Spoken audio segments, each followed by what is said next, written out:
Hai, Assalamualaikum, selamat petang. Um, Kembali kita bersama live di Astro Gempak.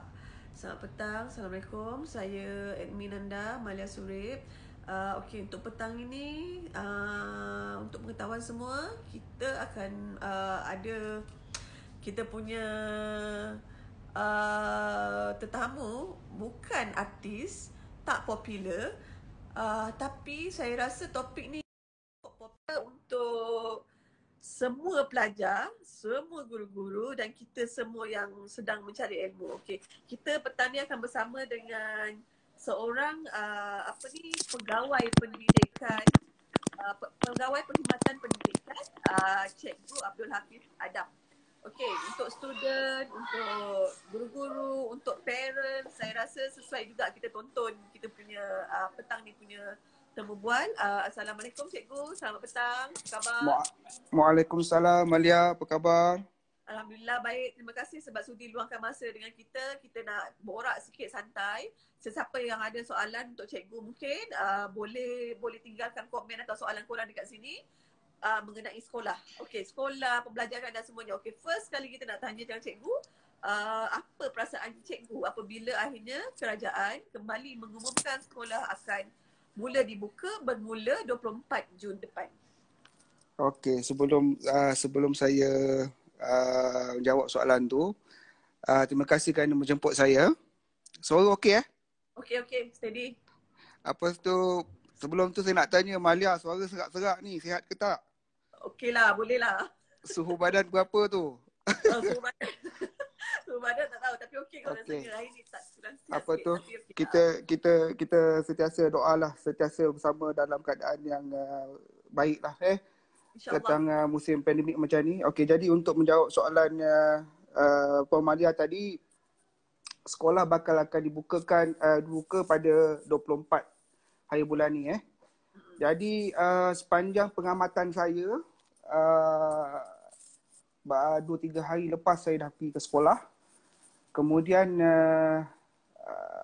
melalui pengamatan saya juga melihatkan rata-ratanya macam dah bersedia, tapi disebabkan oleh ini adalah satu situasi yang tak pernah kita hadapi sepanjang penubuhan Malaysia ni, kita tak pernah hadapi. Pertama kali di dalam sejarah di mana sekolah terpaksa ditutup selama hampir lebih 3 bulan kan, dan semua orang, cikgu tidak mengajar, student tidak ke sekolah.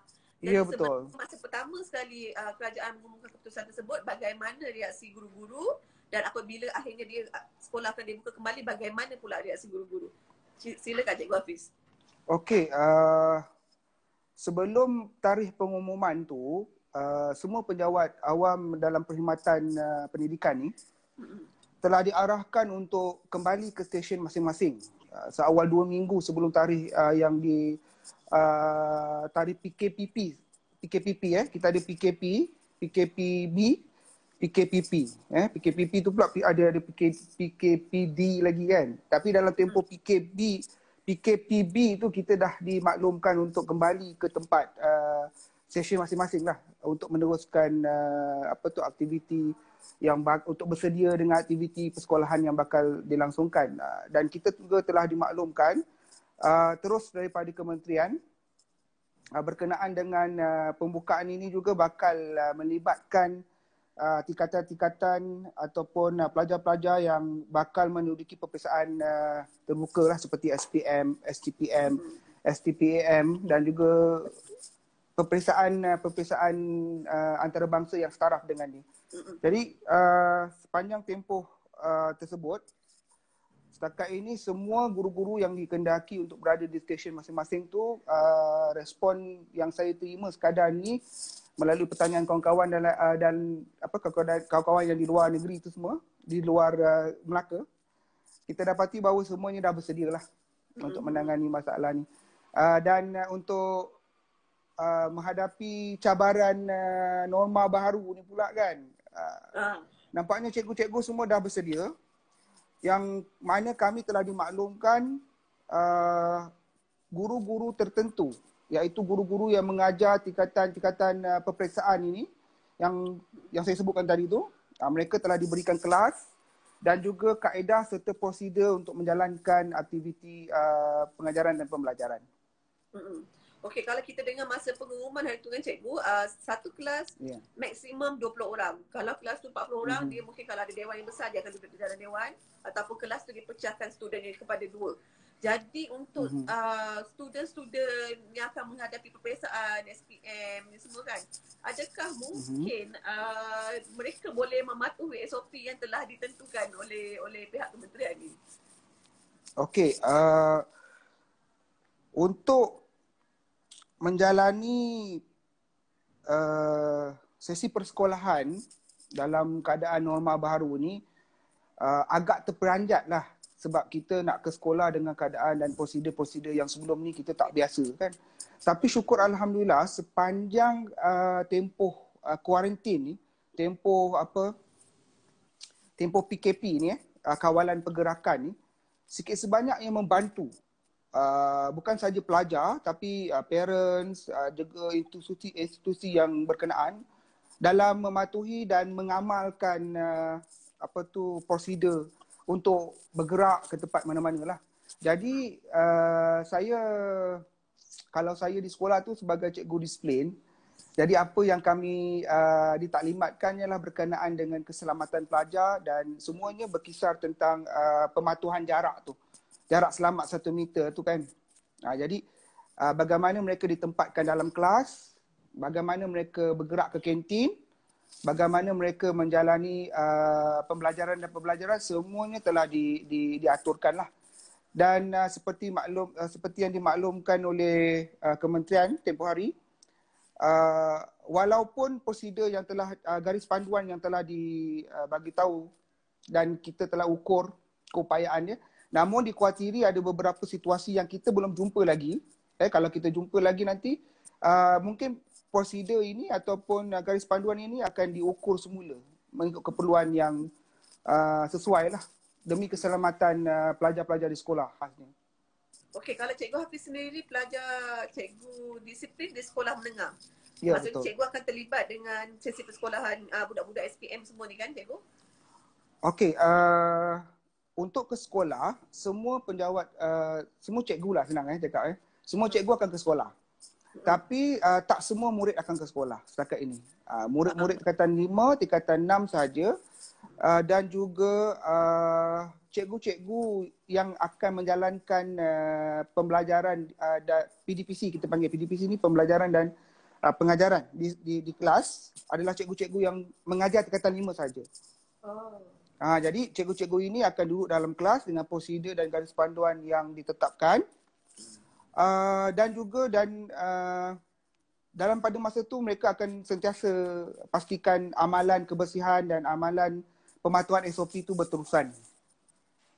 Okey cikgu, tadi sebelum saya bersiaran dengan cikgu ni ada satu soalan daripada parents lah. Yang penting parents sangat bimbang apabila anak tidak ke sekolah lama dan sekolah kembali dibuka. Tapi sekolah yang dibuka pada masa terdekat ini adalah untuk pelajar SPM saja. Betul. Contohnya sekolah rendah, darjah 1, darjah 2, banyak yang tercecer silibusnya. Adakah cikgu tahu bahawa silibus itu akan dibawa ke tahun hadapan atau bagaimana mungkin caranya nanti supaya anak-anak kita ni tak tercecer pelajaran hanya kerana kita terkekang dengan COVID-19 ni, PKP ni? Okey, semua guru kita ni mengajar mengikut silibus-silibus yang ditetapkan dan juga semua tu akan diukur dengan rancangan tahunan. Dan rancangan tahunan tu pula kita akan sinkronaskan dengan takwim tahunan lah. Jadi setakat ini yang boleh saya bagi tahu ialah semua silibus-silibus itu tertakluk pada takwim semasa tahun 2020. Jadinya silibus itu takkan dibawa ke depan. Cuma apa yang saya nampak untuk daripada perspektif seorang guru berkenaan dengan semua silibus-silibus yang ketinggalan tu sebenarnya yang kita boleh buat ialah kita hanya extract dia punya dia punya impak ataupun dipanggil objektif saja. Contohnya kalau katakan tajuk tu berkenaan dengan katakan matematik kan. Matematik kalau operasi serentak. Jadi kita hanya fokus pada objektif dia saja, iaitu untuk objektif yang paling senang orang capai ataupun murid senang dapat ialah tahu dan faham mungkin. Okay. Jadi ini terpakai untuk semua silibus lah. Namun bila kita mempersoalkan tentang silibus, tercecer dan sebagainya, saya suka ingatkan balik tentang kenapa sistem ini dipanggil ataupun pelajaran pertukaran maklumat ini dipanggil pendidikan. Saya suka nak terangkan dan ingatkan balik kepada semua. Sebab bila pendidikan dia hanya bukan berkisar ataupun berkitar tentang kurikulum saja. Iaitu bukan pada subjek yang kita sedia maklum di sekolah lah kan. Tapi dia lebih besar pada tu. Sebab kalau kita kalau rakan-rakan guru di luar sana mesti setuju dengan saya, sebab kita bila kita buat ERPH tu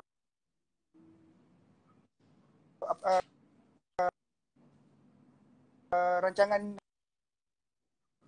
harian,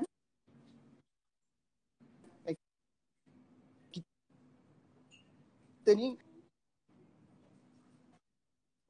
ada lesen tau. Cikgu Tulis hang apa yang kita nak buat esok. ya. Jadi bila kita rangkakan apa yang kita nak ajarkan, kita akan sertakan dengan nilai-nilai. Nilai-nilai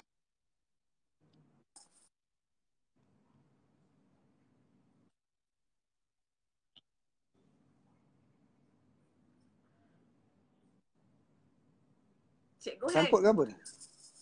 Yes, cikgu sangkut. Okey. Sekejap. Try cikgu.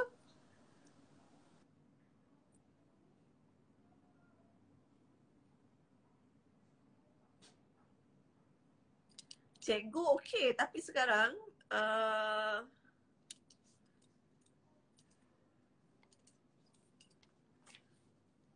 cuba cakap cikgu, saya tak dengar suara.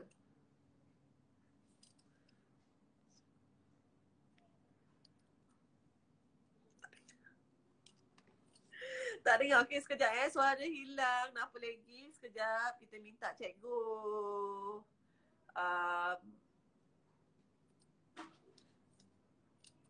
dengar tak? Apa yang kita kena buat? Sekejap kita tukar. Masuk dekat Hafiz.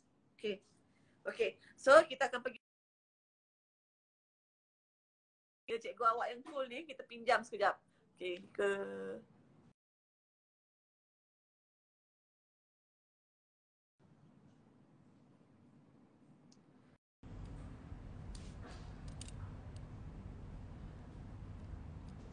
Okay, kita akan kembali live. Kita tengok, kita boleh tak dapatkan Cikgu Hafiz balik.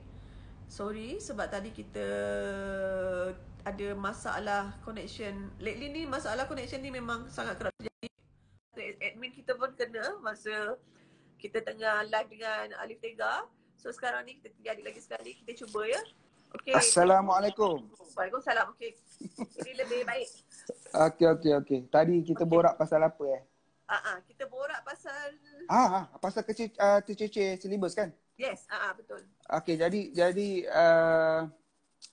saya suka ingatkan baliklah tentang apa yang kita kejarkan ataupun apa yang kita cuba terapkan kepada pelajar-pelajar ni, bukan saja apa yang terkandung dalam buku teks dengan silibus, sebab kita ada nilai juga. Nah, kita dalam kelas tu kita nak terapkan nilai bekerjasama, sumbang saran ya.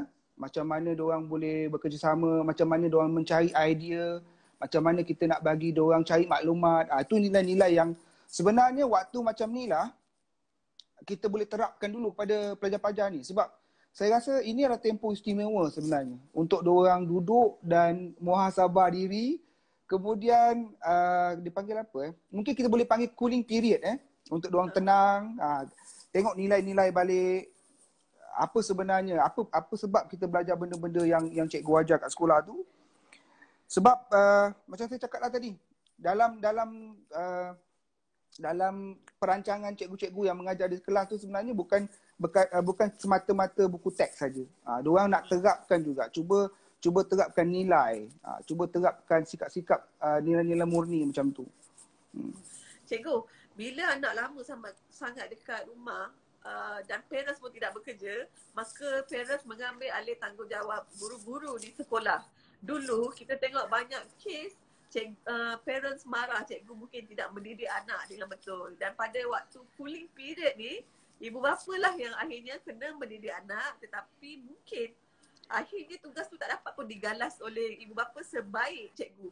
Kita pun sebagai parents, kita pelik macam mana seorang cikgu boleh handle 40 murid dalam satu kelas, sedangkan seorang parents mungkin sebab satu keluarga tak boleh handle 2 orang anak di rumah misalnya.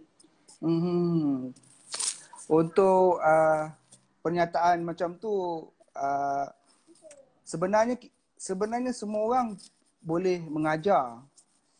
Sebenarnya semua boleh mengajar. Tapi kebanyakan orang awam, diorang ni tak didedahkan dengan teknik-teknik pengajaran tu. Teknik pengajaran lah. Teknik-teknik itu yang kita belajar satu sem dekat universiti tu khas untuk kalau cikgu-cikgu lepasan maktab ataupun cikgu-cikgu yang keluar daripada universiti pendidikan, diorang akan diajar satu sem lebih untuk tu sajik-sajik macam kawalan bilik darjah macam tu. Lepas tu kalau nak buat ujian exam, dia ada kelas dia macam mana kita nak buat pengukuran, macam mana nak bangunkan soalan dan sebagainya. Selain daripada meja kalau kita macam saya ambil meja account kan. Jadi selain daripada apa yang kita belajar tentang account tu, khas untuk perguruan kita ada belajar teknik-teknik tu. Dan saya sebenarnya kalau di sekolah tu kita tak praktikkan semua dalam buku yang diajar di universiti tu kan. Dia sebenarnya situasi sebenar yang hadapan dengan pelajar di sekolah setiap hari tu. Tapi sebetulnya dalam sesi pengajaran dan pembelajaran tu, apa yang kita nak dapat ataupun apa yang kita nak murid dapat selain daripada ilmu ialah bagaimana mereka boleh aplikasikan ilmu tu sebenarnya. Sebab bila dia aplikasikan, maknanya dia dah faham. Lepas tu dia ada terbit curiosity, iaitu semangat ingin tahu kan. Sebab kebanyakan pelajar-pelajar saya yang berjaya, saya nampak mereka berkongsi nilai itu, iaitu mereka tertib dan akhirnya mereka mereka mempunyai semangat ingin tahu yang tinggi. Cikgu, salahnya kalau bila dah terlalu lama dekat rumah, waktu tidur especially, terutamanya waktu tidur dah tak sama macam dulu kita disiplin, okey pukul 10 aku kena tidur besok sekolah. Tapi sekarang 2-3 pagi pun anak masih main, masih boleh layan Netflix dan apa semua. So ini masalah-masalah yang mungkin akan dihadapi oleh pelajar di minggu pertama mungkin bila diorang start sekolah nanti. So mungkin ada tips daripada cikgu sendiri ke kan untuk student, untuk parents untuk mengembalikan disiplin waktu tidur ke atau macam mana cikgu?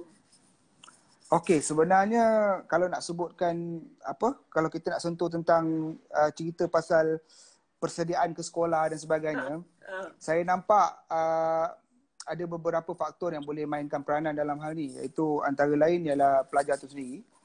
Lepas tu mungkin kita boleh kaitkan dengan keluarga, parents atau penjaga ataupun masyarakat awam, iaitu mungkin media. Daripada pelajar tu sendiri, sebenarnya apa yang kita nak buat, kita kena tahu, kita kena kuasai lah. Maksudnya macam kalau kita nak pergi sekolah, kita takut tak ada mood kan. Dan benda tu boleh dibetulkan dengan niat sebenarnya. Kan? apa-apa yang kita buat, nak betul motor pun, kita kena niat, kita kena tahu, oh kita nak betul motor kan. Benda takkan jadi kalau kita nak repair motor tapi kita dalam kepala niat kita nak mesej rumput kan. Benda tak jadi. Jadi sebelum kita buat apa-apa, termasuklah nak pulang, nak kembali ke sekolah ni dengan apa tu keadaan normal baru ni, apa-apa pun kena niat. Kalau niat tak betul, susahlah. Okey, parents macam mana? Dan ketiga tadi cikgu sebut masyarakat ataupun media peranan. Okey.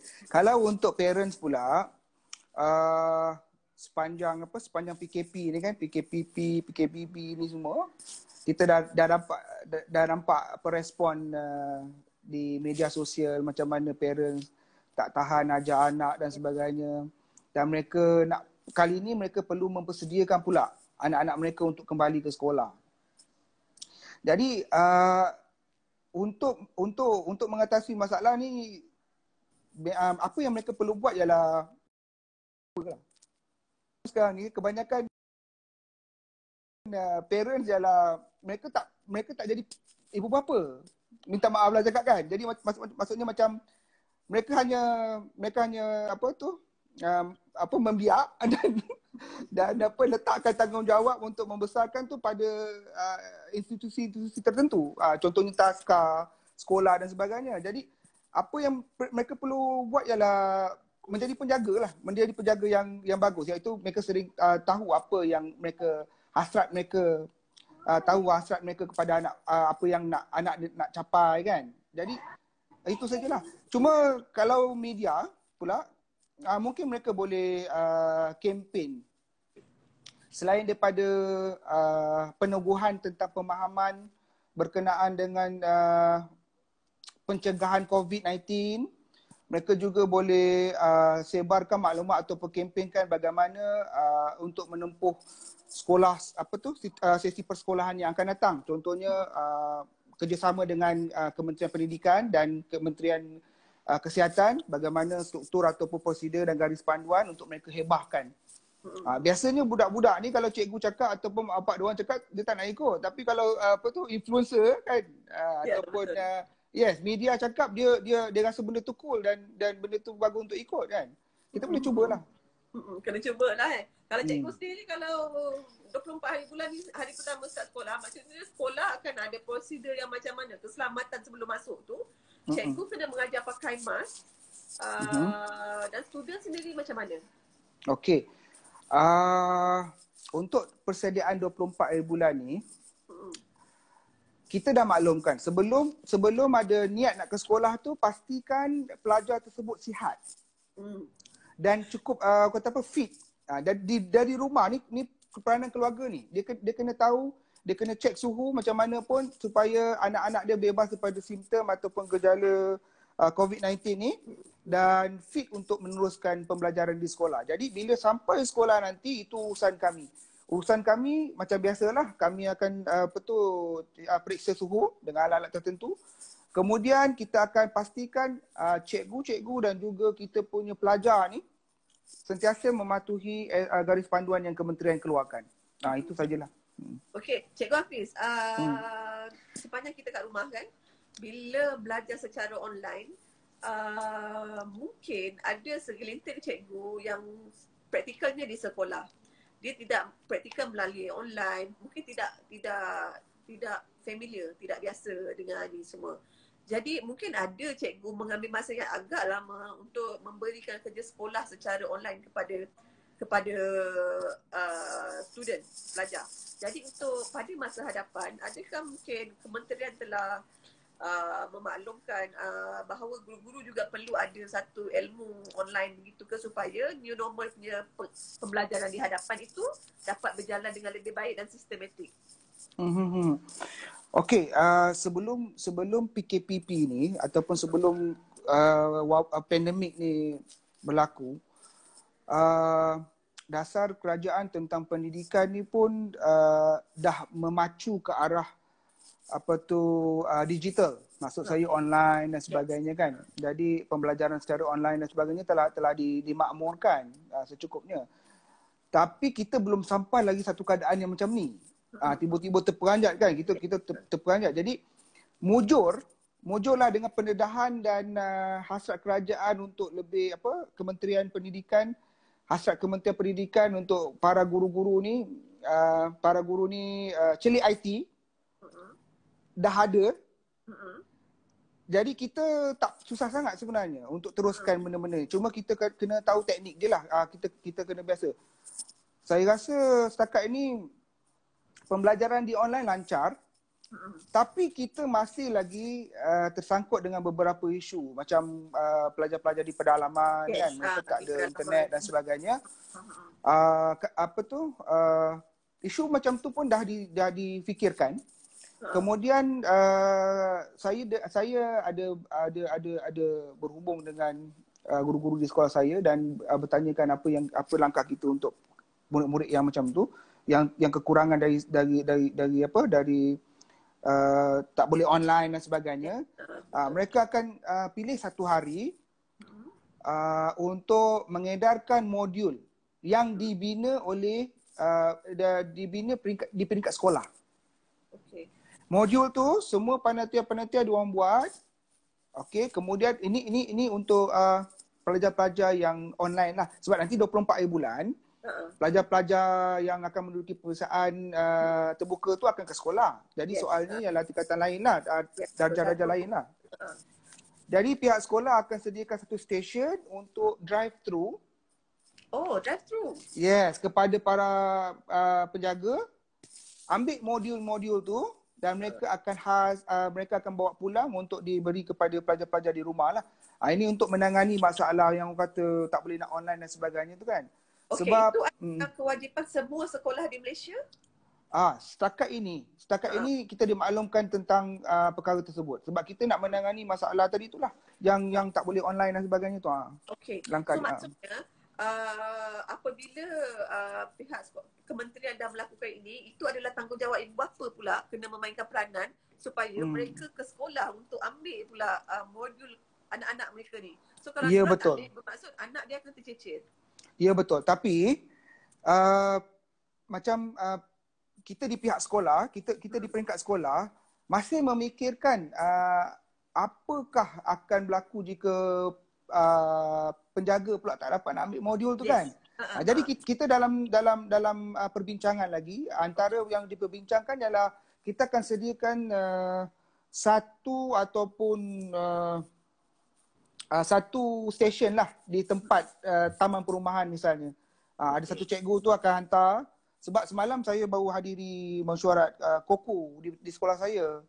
Dan mereka membincangkan bagaimana nak menjalankan aktiviti KOKO sedangkan pelajar-pelajar yang terlibat tak ke sekolah. Jadi apa yang diperbincangkan ialah kita nak buat pertandingan. Ada pertandingan online, ada pertandingan yang melibatkan fizikal lah, benda macam lukisan dan sebagainya yang kita tak boleh nak boleh hantar online. Jadi kita akan sediakan stesen dekat taman-taman tu. Macam satu cikgu tu akan hantar dan berhubung dengan pelajar-pelajar ataupun ibu bapa di sekitar untuk bertemu di balai raya mungkin, macam itulah. Jadi kalau dia tak dapat nak datang sekolah pun, kita akan cuba untuk pastikan ada PDPC tu di rumah. Inisiatif cikgu menjadi lebih besar untuk ilmu tu betul-betul sampai kepada anak murid bila anak murid tak ke sekolah. Ya, betul. Tapi mungkin ada anak murid yang enjoy tak ke sekolah. Itu dah tentu. macam kita bukan, kalau kita sekolah pun kita happy kan. Tapi happy pandemik punya COVID-19 punya pandangan ni, happy tu pun dah tepu tau, dah macam kita pun dah tak boleh nak buat apalah. Macam ramai juga anak murid yang berhubung dengan saya di WhatsApp dan Telegram, social media semua, dia kata, cikgu, bila nak naik sekolah. Bila budak-budak dah mula cakap benda tu, kita tahulah diorang dah tahap mungkin tak tahan kena suruh kat rumah ke apa kan. Mungkin nak pergi sekolah, nak main, jumpa kawan-kawan kan. Yelah. Kan? Dah lain lah. Maksudnya ini adalah, bagi pandangan peribadi cikgu, ini adalah waktu yang sesuai sebenarnya sekolah dah dibuka semula. Untuk semua orang yang dah tepu, gembira dah tepu, tak gembira pun dah tepu ni. Betul. Pembukaan sekolah ni sebenarnya dia perlu dibuka lah dan tempoh yang cepat, sebab kita akui bila sistem pendidikan ni tersekat di sesuatu tahap yang kita boleh, kalau 2020 ni tahun 2020 ni kita boleh jangkakan yang paling teruk lah bila keadaan ni menimpa. Jadi walau macam mana pun, sebab sistem pendidikan ni penting, dialah yang akan mengeluarkan bakal-bakal teknokrat, bakal-bakal pemikir, bakal-bakal tenaga kerja macam tu. Jadi kalau sebulan tersangkut pun kita dah risau, apa lagi 2-3 bulan kan. Jadi kita kena jalankan apa je cara untuk pastikan perkara ni cepat selesai dan berkesan. Tapi so far sepanjang 3 bulan ni, macam mana cikgu melihat kerjasama sinergi antara kedua ibu bapa dan cikgu tu sendiri untuk memastikan anak-anak ni sebenarnya tidak tercecer sangat, kerja sekolah disiapkan dengan betul. Berapa peratus cikgu melihat sinergi itu sebenarnya sampai? Okey. Kita tolaklah kekangan-kekangan yang mungkin keluarga tak ada internet atau akses tu semua. Okey, saya faham. Kalau cikgu-cikgu yang bagi kerja rumah tu, mereka dah lalu perbincangan. Mungkin diorang tak pergi sekolah tapi dia berbincang di WhatsApp group guru-guru ni kan. Jadi apa keputusan mesyuarat tu mungkin mempengaruhi apa yang pelajar dapat, iaitu kerja rumah yang bentuk kerja rumah yang diorang dapat kan. Jadi setakat ini bila saya tengok keadaan anak saya, keadaan anak kawan-kawan saya yang sekolah lain, lepas tu keadaan saya sendiri, macam mana interaksi saya dengan pelajar, semuanya rasanya saya tak nampak ada masalah, sebab semua kerja rumah yang diberi tidak perlu dihantar secara ad hoc, secara bertarikh. Dia ada tarikh-tarikh tertentu perlu dihantar, tidak. Dia hanya untuk memastikan pelajar tersebut ada ruang untuk input ilmu tu. Jadi soalan-soalan yang dibina tu pun tak sesusah mana dan biasanya telah dipelajari di sekolah macam setakat ulang kaji saja. Jadi apabila ada situasi macam tu, para penjaga diharapnya tak merasa tertekan lah. Cuma bila ialah ada nama soalan kan, mungkin dekat rumah tak boleh nak tanya parents kan, tanya parents pun dah pening kepala, ya alamak kau ni asyik tanya je kan, pergi sekolah lah. Jadi benda-benda macam tu yang boleh buat penjaga ni naik darah lah kan. Tapi saya rasa pada peringkat sekolah dan kementerian kita tak ada bagi bebanan yang teruk lah. Cikgu, dia ada soalan daripada Lisa. Dia kata nanti kita sekolah bulan 12 akan diusik untuk backup semula hari-hari yang tak bersekolah tu atau tidak? Sepengetahuan cikgu. Setakat ni seperti yang dimaklumkan, kita masih tertakluk pada takwim tu. Kecuali SPM 2020. SPM 2020 akan dianjakkan ke tahun 2021 dalam suku tahun pertama. Maknanya dalam bulan 1, bulan 2, bulan 3 macam tu. Tapi yang lain semua setakat ni kita belum dimaklumkan lagi. Cuma semuanya berlangsung dalam takvim yang tersedia tu lah. Takvim tahunan 2020. Jadi apa cuti apa semua memang gantung kat situ lah setakat ini. Cikgu, berapa kerap cikgu ke sekolah bila sekolah tak buka sebenarnya sebelum ni? Okey, tempat saya ni di Jasin ni, saya daripada Jasin, Melaka. Tempat kita ni pernah diwartakan sebagai red zone. Keadaan yang melibatkan lebih daripada 44 kematian. Jadi masa tu kita sekatan jalan raya dan juga kawalan pergerakan ni begitu ketat lah. Jadi situasi yang berlaku ketika itu memang tak boleh nak ke sekolah. Cuma kita boleh berinteraksi melalui online lah dengan pentadbir, dengan cikgu-cikgu, anak murid macam tu. Tapi saya mula ke sekolah bila PKPB. Bila red zone red zone Jasin tu dah ditamatkan, kita mula pergi sekolah. Saya ke sekolah untuk bantu kawan-kawan lah, untuk bantu sekolah kita sendiri. untuk follow untuk ikut prosedur dan garis panduan yang disediakan oleh kementerian yang melibatkan penyediaan bilik darjah, ruang belajar, tempat duduk office guru-guru kan. Guru-guru ni pun tak boleh duduk macam dulu, rapat-rapat dah. Jadi diorang kena diasingkan ikut jarak 1 meter tu. Jadi banyaklah ruang-ruang macam sekolah saya ni cikgu ramai, 100 lebih. Jadi nak uruskan jarak tu cikgunya satu hal, uruskan pelajar pun tapi setakat ni tak ada masalah. Kantin macam mana? Okey, di kantin di makan dalam kelas tu kan? Yes.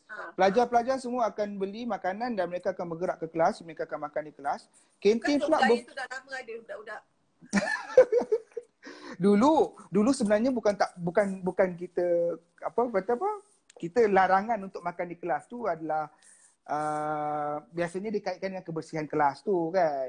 Sampah banyak nanti apa kecoh. Jadi kita buat garis panduan macam tu supaya pelajar ada desakan untuk makan di kantin selain pada duduk kelas. Jadi bila keadaan macam ni, jadi apa yang solusi yang kita nampak ialah mereka tak boleh berkumpul, mereka tak boleh beratur macam dulu lagi. Waktu rehat pula dipecahkan kepada dua sesi untuk memastikan semua pelajar boleh makan dan kekal dalam jarak yang selamat itulah. Okey. Adakah pada pandangan cikgu sesi persekolahan yang akan dibuka nanti berjaya? Sebab di negara luar ada bila sekolah dah dibuka 2-3 hari kemudian ada student yang disahkan positif COVID. Jadi di Malaysia sendiri dengan keadaan situasi sekarang kita punya jangkitan yang terinfeksi dengan COVID ni rendah, pemahaman masyarakat sekeliling sendiri sebenarnya, adakah cikgu rasa sesi persekolahan nanti dia akan berjalan dengan lancar seperti yang telah direncanakan oleh pihak kementerian dan kerajaan? Okey, bila kita cakap tentang tarikh pembukaan sekolah tu dulu, sebenarnya Kementerian Pendidikan dah berhubung dengan Kementerian Kesihatan. Yang mana tarikh itu dipersetujui sebab kita kini berada dalam fasa dah selamat dah, banyak organisasi yang boleh buka. Lepas tu kita punya kadar jangkitan pun dah tak meruncing macam dulu. Jadi situasi sekarang ialah keadaan di mana bila ada jangkitan tu dia apa yang dimaklumkan oleh DG Syam dalam 2-3 minggu lepas, iaitu kalau macam daripada luar negara pun kena kuarantin di rumah saja. Jadi semua orang dah boleh keluar, dah boleh hati-hati, cuma tingkatkan keselamatan, kebersihan. Macam tu je. Jadi barulah tarikh tu dipilih. Jadi kita bukan pilih kementerian, dia tak pilih suka-suka. Dia kena hubung dengan garis panduan yang dikeluarkan oleh Kementerian Kesihatan, dan Kementerian Kesihatan pula dia kena sinkronis dengan WHO. Jadi kalau ke sana green light, kat sini okey, boleh jalan. Tapi cumanya garis panduan tu yang penting sekali sebab dia yang membantu memutuskan rantaian COVID ni lah. Dia lah yang boleh kita amalkan garis panduan tu. Kalau tak, memang masalah lah. Okey, satu lagi. Adakah cikgu menjangkakan sekolah akan mendapat seluruh pelajar? Misalnya, satu hari kalau kelas ada 40 orang yang akan datang. Kerana mungkin kita boleh buat sakit. Sebab kita tak boleh nak check bila kita kata kita sakit perut kan. Perkara-perkara itu mungkin akan berlaku. Tapi apa yang diharapkan oleh pihak sekolah sendiri kepada pelajar apabila sekolah betul-betul dah dibuka sekarang ni? Okey, ini berkenaan dengan kehadiran pelajar Betul. Bagaimana respon pelajar kalau sekolah dah buka balik? Adakah mereka akan ke sekolah seperti biasa ataupun ada benda-benda yang buatkan mereka pergi ke alasan dan sebagainya? Saya rasa perkara-perkara macam ni adalah kita kena tengok institusi keluarga lah, kan? Macam kenapa mereka hantar anak mereka ke sekolah? Sebab sebelum wabak pandemik COVID-19 ni, isu kehadiran pun jadi Memang. masalah juga sebenarnya. Memang saban tahun kita akan ada program-program untuk bangkitkan kesedaran mereka ke sekolah. Kita memang akan isu tu memang takkan habis lah. Tapi sempena pandemik ni, sempena isu yang macam ni, kita hanya fokuskan kepada mereka yang perlu dan apa penting ke sekolah. Sebab mereka nak duduk SPM. Tapi kalau mereka ada masalah yang dibuat-buat dan sebagainya nak pergi sekolah, saya rasa itu kena bawa pergi Darul Syifa lah. Kena doakan. Kena azankan. Itu perkara bukan masalah siapa-siapa. Mungkin gangguan jin, syaitan dan hantu kot. Okey, ini bermaksud dengan apa yang cikgu kata, menjelang persekolahan mungkin lebih kurang dalam 10-12 hari lagi, semua sekolah, semua cikgu sudah sangat bersedia untuk menerima semula pelajar-pelajar ke sekolah. Betul. Semua cikgu-cikgu dah kembali ke stesen masing-masing. Tapi berkenaan dengan PKPP ni, ada beberapa cikgu yang diberi kelonggaran untuk pulang ke kampung. Sempena hari tu diorang tak pulang ke kampung. Cikgu-cikgu macam ni dia kena buat surat lah. Dia kena buat surat, lepas tu dia akan diberikan cuti lah untuk pergi pulang ke kampung. Dalam tempoh beberapa hari tu nanti dia akan ni lah. Lain pada tu kita semua dah ready insya-Allah. Memang sangat malu-malukan pelajar kembali ke sekolah. Ya, betul. Sebab betul. Okey, cikgu, gambarannya di sekolah nanti macam mana? Maksudnya semuanya akan berubah, di bilik guru berubah, di dalam kelas berubah, semua dah berubah Ya. Bangunan yang bukan betul di situ. Bangunan yang terlekat. Ya, kalau jadi kemudian tak nampak jalan sekolah lagi tak tahulah. Tak tahulah. Jalan masih sama tapi cuma mungkin semak-semak dah naik kan. Jadi kena selak semak tu lah untuk cari jalan ke sekolah. Kedudukannya. Terakhirnya kalau mungkin ada perkara yang tidak saya bangkitkan, mungkin ada perkara yang cikgu nak semua orang tahu dan ambil tahu mengenai pembukaan sekolah yang akan berlangsung kelak. Okey, sekolah akan bermula semula untuk pelajar-pelajar yang akan bakal menduduki peperiksaan SPM, STPM dan STAM dan yang setaraf dengan dia. Dan tak melibatkan semua pelajar sebenarnya. Apa yang kita nampak ialah dalam bidang dalam cakupan bidang kuasa guru-guru ni, kita boleh nampak hubungan secara langsung ialah dengan pelajar-pelajar yang ke sekolah. Tapi pelajar-pelajar yang tak sekolah ni masih bukan tak sekolah, maksudnya masih tak meneruskan sesi persekolahan di rumah. Jadi apa yang kita perlu kita orang kata beri perhatian lah. Sebab yang tak pergi sekolah ni satu hari dia akan ambil SPM juga kan. Jadi saya nak menyeru tentang kebersamaan dari pihak penjaga dan juga mungkin masyarakat, media dan sebagainya, supaya hasrat kita semua, hasrat negara dalam melahirkan pelajar-pelajar ataupun melahirkan teknokrat ni dan juga keperluan industri selaku nak melahirkan negara bangsa, nak melahirkan bangsa rakyat yang berkualiti. Pendidikan ni tak boleh dianggap enteng. Jadi dekat rumah tu, selain daripada kerja rumah yang diberi, cuba fokuskan balik pada nilai-nilai. Bagaimana nak buat anak kita rasa, nak terbitkan rasa ingin tahu. Lepas tu macam mana sifat tanggungjawab. Sebab kalau benda-benda halus ni tak ada, dia susah nak berjaya. Jadi ada peluang semacam ini, diharapkan penjaga lah.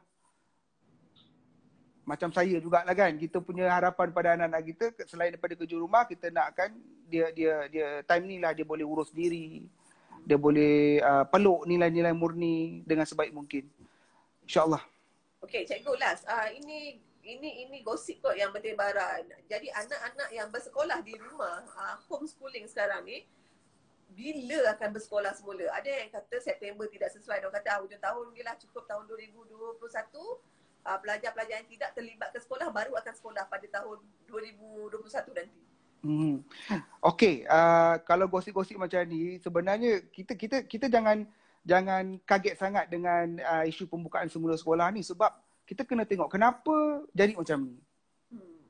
Puncanya ialah keselamatan. Kita nak putuskan rantai COVID tu sebab apa hanya pelajar-pelajar yang terlibat saja yang pergi ke sekolah ni, sebab mereka cukup matang. Mereka dah di umur 17 tahun, 18 tahun SPM kan?